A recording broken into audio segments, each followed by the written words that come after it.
നമസ്കാരം.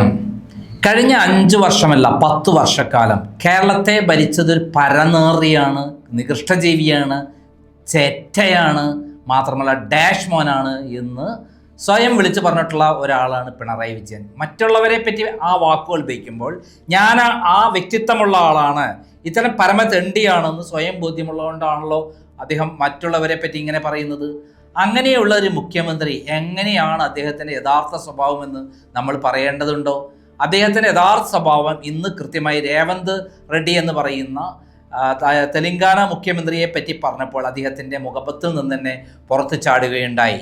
അദ്ദേഹം നമുക്കറിയാം, ഒരു പാവപ്പെട്ട ആശയത്തിൻ്റെ മേലിൽ മാത്രം പോരാടിയിരുന്ന TP ചന്ദ്രശേഖരൻ എന്ന് പറയുന്ന നേതാവിനെ 51 വെട്ടി നുറുക്കിയതിൻ്റെ അന്നത്തെ പാർട്ടി സെക്രട്ടറിയും സംസ്ഥാന സെക്രട്ടറി ആയിരുന്നു അദ്ദേഹം. അന്ന് പൊട്ടിച്ചിരിച്ചത് നമ്മുടെ മനസ്സിൽ ഓർമ്മയുണ്ട്.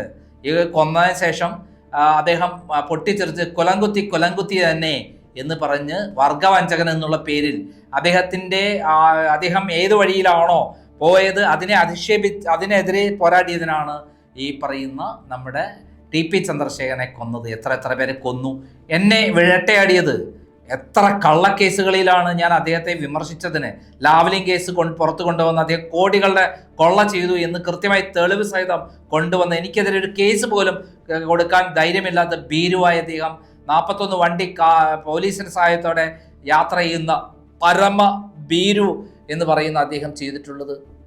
എന്നെ പേരിലുള്ള ഒരു കേസും നിലനിൽക്കുന്നില്ല എന്ന് ഹൈക്കോടതിയും മറ്റു കോടതികളും പറഞ്ഞിട്ടുള്ളതാണ്. ഈ സന്ദർഭത്തിൽ കേരളത്തെ മുച്ചൂടും നശിപ്പിച്ച 6 ലക്ഷം കോടി രൂപ കടത്തിലാക്കിയ കൊള്ളക്കാരനായ അദ്ദേഹത്തിന് വിദേശത്തടക്കം 1 ലക്ഷം കോടി രൂപയുടെ നിക്ഷേപമുണ്ടെന്നുള്ള വിവരം ക്രൈം തന്നെയാണ് നേരത്തെ പറഞ്ഞിട്ടുള്ളത്.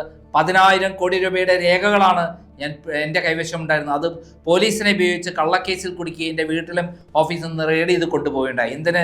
നമ്മുടെ മുല്ലപ്പെരിയാർ ഡാം പുതുക്കിപ്പണിയണം, പുതിയ ഡാം ഉണ്ടാക്കണം എന്ന് പറഞ്ഞ് സമരം നടത്തിയിട്ടുള്ള ഒരാളാണ് പിണറായി വിജയൻ.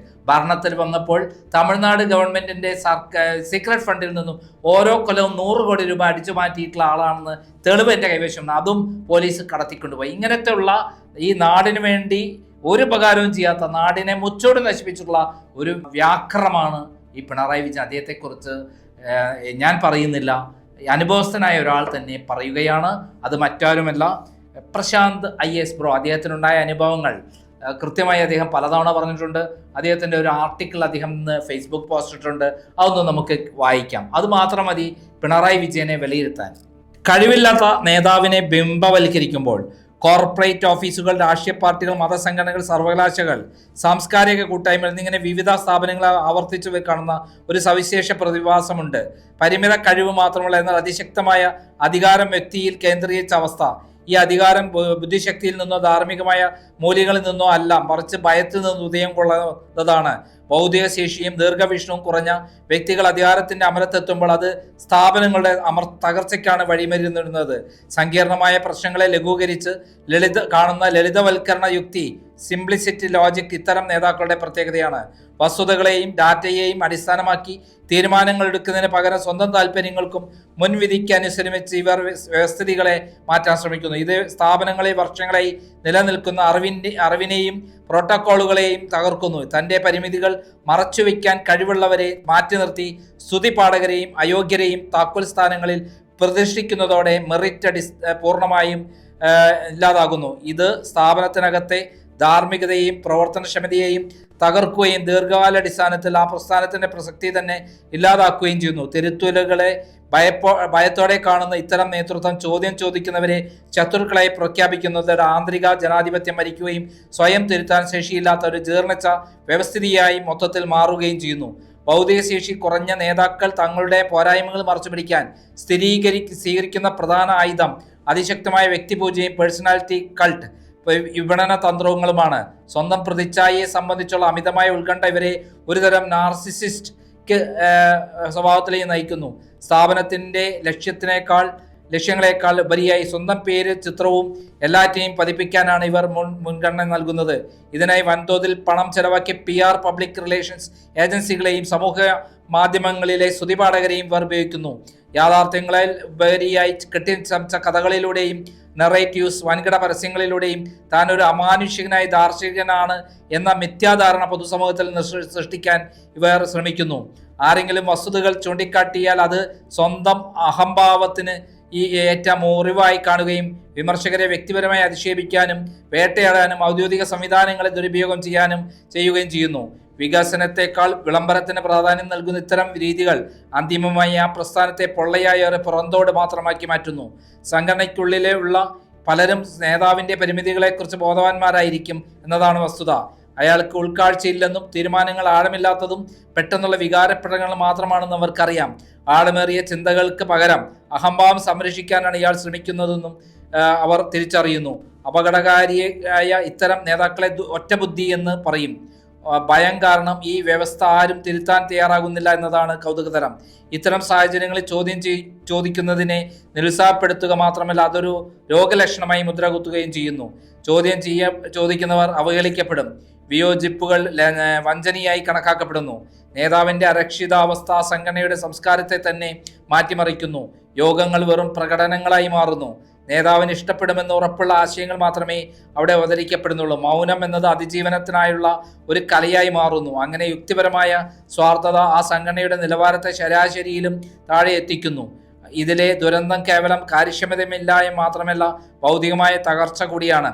യോഗ്യതയേക്കാൾ വിശ്വസ്തതയ്ക്ക് മുൻഗണന നൽകുമ്പോൾ തീരുമാനങ്ങളുടെ ഗുണനിലവാരം കുറയുന്നു. തിരുത്തലുകൾ ഇല്ലാതാകുന്നു. കഴിവുള്ളവർ നിശബ്ദരായി പടിയിറങ്ങുന്നു. ശരാശരി നിലവാരം എന്നതൊരു മാനദണ്ഡമായി മാറുന്നു. ക്രമേണ ആ പ്രസ്ഥാനം നിലനിൽക്കുന്നുണ്ടെങ്കിൽ അത് മികവ് കൊണ്ടല്ല, ആ മേഖലയിലെ കുത്തക കൊണ്ട് മാത്രമായിരിക്കും. ഇതിലെ ഏറ്റവും രസകരമായ ഘടകം നേതാവല്ല, മറിച്ച് അയാളുടെ അന്തർവൃത്തമാണ്.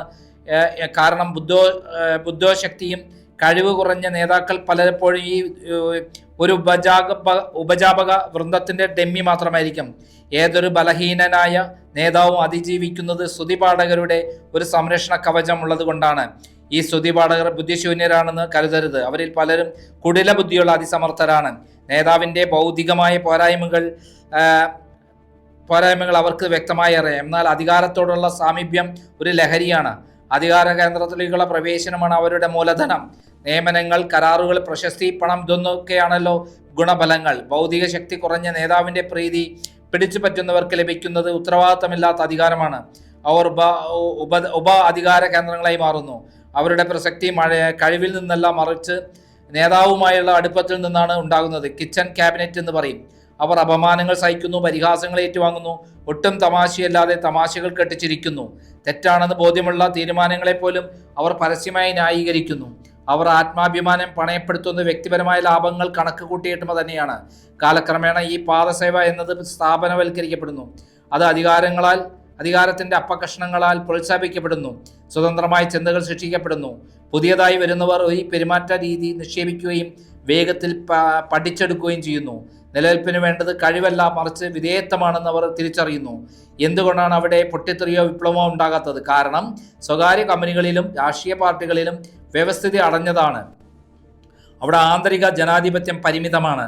ഇത്തരം അടഞ്ഞ സിസ്റ്റത്തിൽ അധികാരം വരുന്നത് പൊതുജന സമ്മതങ്ങളിൽ നിന്നല്ല, മറിച്ച് നിയന്ത്രണങ്ങളിൽ നിന്നാണ്. നേതാവിൻ്റെ നിലനിൽപ്പ് വിശാലമായ ജനവിഭാഗത്തെ അല്ല, മറിച്ച് ആ ഒരു ചെറിയ അധികാര ഗ്രൂപ്പിൻ്റെ വിശ്വസ്തതയെയാണ് ആശ്രയിച്ചിരിക്കുന്നത്. ആന്തരിക തെരഞ്ഞെടുപ്പുകൾ ഉണ്ടെങ്കിൽ തന്നെ അവ നിയന്ത്രിക്കപ്പെടുന്നു. നിയമനങ്ങൾ മുൻകൂട്ടി നിശ്ചയിപ്പിക്കപ്പെട്ടതാണ്. വിയോജിക്കുന്നവർ ഒറ്റപ്പെടുത്തപ്പെടുന്നു. വിവരങ്ങൾ കൈമാറ്റപ്പെടുന്നത് മാത്രമായാണ്. നേതാവിന് തൊട്ടുതാഴെയുള്ള സ്വാധീന ശക്തികൾ അയാളെ വെല്ലുവിളിക്കാൻ മടിക്കുന്നു. പരാജയപ്പെട്ടാൽ തങ്ങളുടെ നിലനിൽപ്പ് അവസാനിക്കുമെന്നും വിധേയത്വം തുടർന്നാൽ സ്വാധീനം നിലനിർത്താമെന്നും അവർ കണക്കൂട്ടുന്നു. പ്രതികരിക്കാൻ വൈകുന്തോറും അവർ ബലഹീനരായി കൊണ്ടിരിക്കും. അവസാനം ഗതികെട്ട് മിണ്ടുമ്പോഴേക്കും ഏറെ വൈകിയിരിക്കുമെന്ന് മാത്രമല്ല, അവർ ഊട്ടിയെ ശക്തിപ്പെടുത്തിയ സിസ്റ്റം ഉപയോഗിച്ച് തന്നെ അവരെ ഇല്ലായ്മ ചെയ്യും. മനഃശാസ്ത്രപരമായ മറ്റൊരു ഘടകം ഇവിടെ പ്രവർത്തിക്കുന്നുണ്ട്. Pluralist ignorance. മറ്റുള്ളവരെയെല്ലാം നേതാവിനോട് വിശ്വസ്തരാണെന്ന് ഓരോ വ്യക്തിയും വിശ്വസിക്കുകയും തങ്ങളുടെ സംശയങ്ങളെ ഉള്ളിലൊതുക്കുകയും ചെയ്യുന്നു. എല്ലാവരും യോജിപ്പിലാണെന്ന ഈ മിഥ്യാധാരണ നേതാവിൻ്റെ സ്ഥാനമുറപ്പിക്കുന്നു. അയാളെ തോൽപ്പിക്കാനാവില്ലെന്ന വിശ്വാസം സംഘടനയിൽ വളരുന്നു. ഇങ്ങനെയൊക്കെ ആണെങ്കിലും നേതാവ് നിലംപതിക്കുന്ന നിമിഷം അയാളെ തള്ളിപ്പറയാൻ സംഘടനയിൽ വൻ ക്യൂ ആയിരിക്കും. ഇനി ജനാധിപത്യം പോലുള്ള തുറന്ന വ്യവസ്ഥകളുമായി ഇതിനെ താരതമ്യം ചെയ്യാം. തുറന്ന വ്യവസ്ഥിതികളിൽ നേതൃത്വത്തിന്റെ സാധുത കൃത്യമായ ഇടവേളകൾ പുതുക്കപ്പെടുന്നു. പ്രവർത്തന മികവിന്റെ അടിസ്ഥാനത്തിൽ നേതൃത്വം പരീക്ഷിക്കപ്പെടുന്നു. വിവരങ്ങൾ എല്ലാവരിലേക്കും എത്തുന്നു. വിമർശനങ്ങൾ ഒരു ഭീഷണിയായി ആരും കാണുന്നില്ല. ആത്മവിശ്വാസമാണ് മുഖമുദ്ര.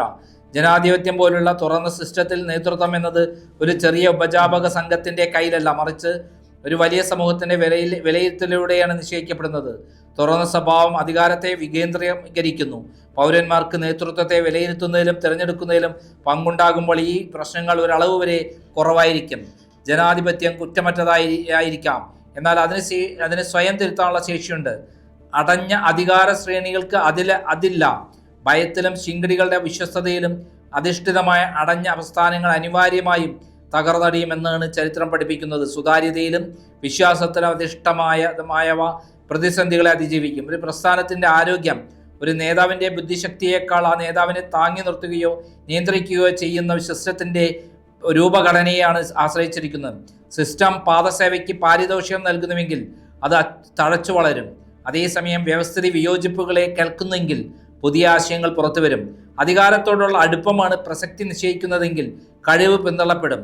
സമീപകാലത്ത് പൗരാവകാശങ്ങൾക്കും അഭിപ്രായ സ്വാതന്ത്ര്യത്തിനും മേലുള്ള നറേറ്റീവ് കൺട്രോൾ വലിയ ചർച്ചകൾക്ക് വഴിവെച്ചിട്ടുണ്ട്. വിമർശിക്കുന്ന മാധ്യമ പ്രവർത്തകർക്കും സാമൂഹിക പ്രവർത്തകർക്കും എതിരെ കടുത്ത നടപടികൾ സ്വീകരിക്കുന്ന പ്രവണത വർദ്ധിച്ചു വരുന്നതായി മനുഷ്യാവകാശ പ്രവർത്തകർ ചൂണ്ടിക്കാട്ടുന്നു. സൈബർ ഇടങ്ങളിൽ സർക്കാരിന് അനുകൂലമായ പൊതുജനാഭിപ്രായം സൃഷ്ടിച്ചെടുക്കാനും വിയോജിപ്പുകളെ വികസന വിരുദ്ധമെന്ന് മുദ്രകുത്തി നിശബ്ദമാക്കാനും സംഘടിതമായ ശ്രമങ്ങൾ നടക്കുന്നുണ്ട്. പോലീസ് ആക്ടിലെ ഭേദഗതി ശ്രമങ്ങൾ പിന്നീട് പിൻവലിച്ചെങ്കിലും പ്രതിഷേധക്കാർക്കെതിരെയുള്ള കരുതൽ തടങ്കൽ തുടങ്ങിയവ വ്യക്തി സ്വാതന്ത്ര്യത്തിന് മേലുള്ള കടന്നുകയറ്റമായി വിലയിരുത്തപ്പെടുന്നു. വികസന പദ്ധതികൾക്കായി ഭൂമി ഏറ്റെടുക്കുമ്പോഴും മറ്റും ഭരണഘടനാപരമായ മൗലികാവകാശങ്ങൾ ലംഘിക്കപ്പെടുന്നുവെന്ന ആക്ഷേപം ശക്തമാണ്. ഭരണകൂടം നിശ്ചയിക്കുന്ന പരിധിക്കുള്ളിൽ നിന്നുകൊണ്ട് മാത്രമേ വിയോജിക്കാവൂ എന്ന അലിഖിത നിയമം അടിച്ചേൽപ്പിക്കാൻ ശ്രമിക്കുന്നത് കേരളം പോലുള്ള ഒരു പ്രബുദ്ധ സമൂഹത്തിന്റെ ജനാധിപത്യ ആരോഗ്യത്തിന് വെല്ലുവിളിയാണെന്ന് വിമർശകർ കരുതുന്നു. കഴിവ് കുറഞ്ഞ ഇത്തരം നേതാക്കൾക്കും പ്രസ്ഥാനങ്ങൾക്കും തങ്ങളുടെ ഭൗതികമായ ദാരിദ്ര്യം അറച്ചുപിടിക്കാനുള്ള ഏറ്റവും വലിയ ആയുധമാണ് സെലിബ്രിറ്റികളുടെ പിന്തുണ. ഭരണപരമായ മികവോ ദീർഘവീക്ഷണമോ ഇല്ലാത്ത സാഹചര്യത്തിൽ ജനശ്രദ്ധയെ ആകർഷിക്കാനും വിശ്വസ്തത നേടിയെടുക്കാനും പ്രശസ്തരായ വ്യക്തികളെ വെറും മറയാക്കുന്നു.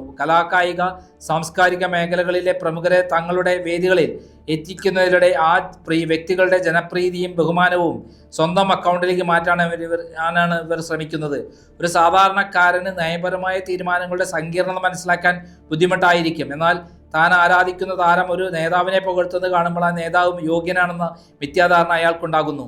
ഇത്തരത്തിൽ സെലിബ്രിറ്റികളെ ഉപയോഗിച്ച് നിർമ്മിക്കപ്പെടുന്ന ഒരു ഗ്ലാമർ പരിവേഷം യഥാർത്ഥ പ്രശ്നങ്ങളിൽ നിന്ന് ജനശ്രദ്ധ തിരിക്കാനും ഭരണപരാജയങ്ങളെ ആഘോഷങ്ങൾക്കിടെ ഒളിപ്പിക്കാനും സഹായിക്കുന്നു. വിയോജിപ്പുകളെയും വിമർശനങ്ങളെയും അപ്രസക്തമാക്കാൻ ഇത്തരം സിനിമാറ്റിക് പ്രതിച്ഛായകൾ വലിയ തോതിൽ ദുരുപയോഗം ചെയ്യപ്പെടുന്നു.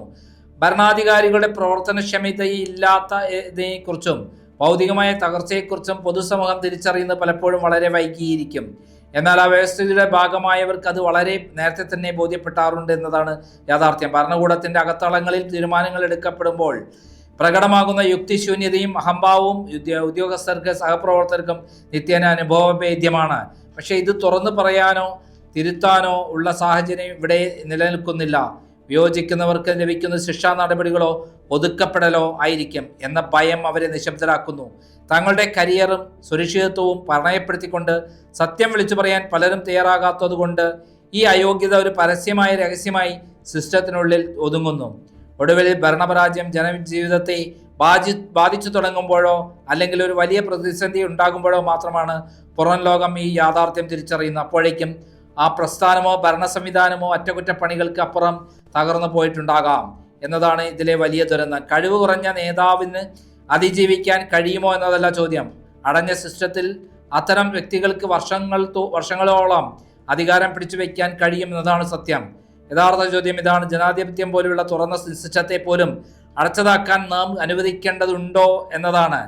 അഭിപ്രായ സ്വാതന്ത്ര്യം നിർഭയം വിനിയോഗിക്കാൻ പൗരന്മാർക്ക് സാധിക്കേണ്ടതിന്റെ പ്രാധാന്യം ഇവിടെയാണ് പ്രസക്തമാകുന്നത്.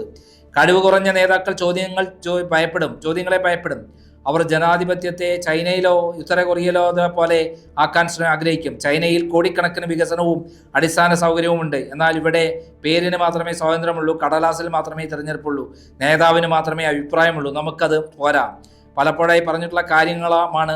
വ്യക്തികളെ ചർച്ച ചെയ്ത് സമയം കളയാതെ വസ്തുതകളെയും ആശയങ്ങളെയും വേണം ചർച്ച ചെയ്യാൻ. എന്ന് ആശയങ്ങളെ മനസ്സിലാക്കാൻ മെനക്കെടാതിരിക്കുന്ന നമ്മുടെ മടിയനായ ബുദ്ധി വ്യക്തികളെയും ലേബലുകളെയും അന്വേഷിക്കും. ആശയങ്ങൾ ഒരിക്കലും ഉൾക്കൊള്ളാനാവാതെ വരുന്നത് ഈ അപ്രോച്ച് കൊണ്ടാണ് എന്ന് നമ്മുടെ പ്രശാന്ത് IAS ബ്രോ പറഞ്ഞിട്ടുള്ള ആരെ കുറിച്ചിട്ടാണ് എന്ന് നമുക്ക് നന്നായിട്ട് അറിയാം. അത് മറ്റാരെയുമല്ല, ഈ പരനാറി, നികൃഷ്ടജീവി, ചെറ്റ, ഡാഷ് മോൻ എന്നൊക്കെ വിളിച്ചു പറഞ്ഞ് മറ്റുള്ളവരെ അപഹസിക്കുന്ന, എതിർക്കുന്നവരെ കള്ളക്കേസിൽ കൂടി അറസ്റ്റ് ചെയ്യുന്ന, എന്നെപ്പോലും കള്ളക്കേസിൽ കൂടി അറസ്റ്റ് ചെയ്തിട്ടുള്ള പിണറായി വിജയൻ എന്ന് പരമ തെണ്ടിയെയാണ് എന്ന് എനിക്ക് പറയാൻ പറ്റും. അങ്ങനെ വാക്ക് വയ്ക്കാൻ പാടില്ലെങ്കിലും അദ്ദേഹം ഉപയോഗിച്ച മഹനീയ വാക്കുകൾക്ക് അത്ര ഇല്ലാത്തൊരു വാക്കാണ് ഞാൻ ഉപയോഗിച്ചത് എന്ന് പ്രത്യേകം പറയുകയാണ്. എൻ്റെ പ്രിയപ്പെട്ട പ്രേക്ഷകർ ക്ഷമിക്കുക, ഞാൻ അങ്ങനെയൊന്നും പറയുന്ന ആളല്ല.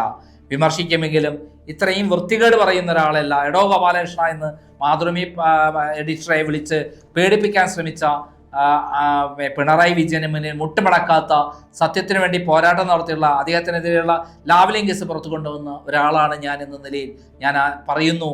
പ്രിയപ്പെട്ട പ്രേക്ഷകരെ, പ്രിയപ്പെട്ട കേരളത്തിലെ ജനങ്ങളെ, ഈ ഇലക്ഷനിൽ ഈ ഏകാധിപതിയെ തോൽപ്പിക്കേണ്ടത് ചരിത്രത്തിൻ്റെ ആവശ്യമാണ്. അല്ലെങ്കിൽ കേരളം ചവറ്റുകൊട്ടയിലേക്ക് എറിയപ്പെടും എന്നുള്ളതാണ് സത്യം. നന്ദി, നമസ്കാരം.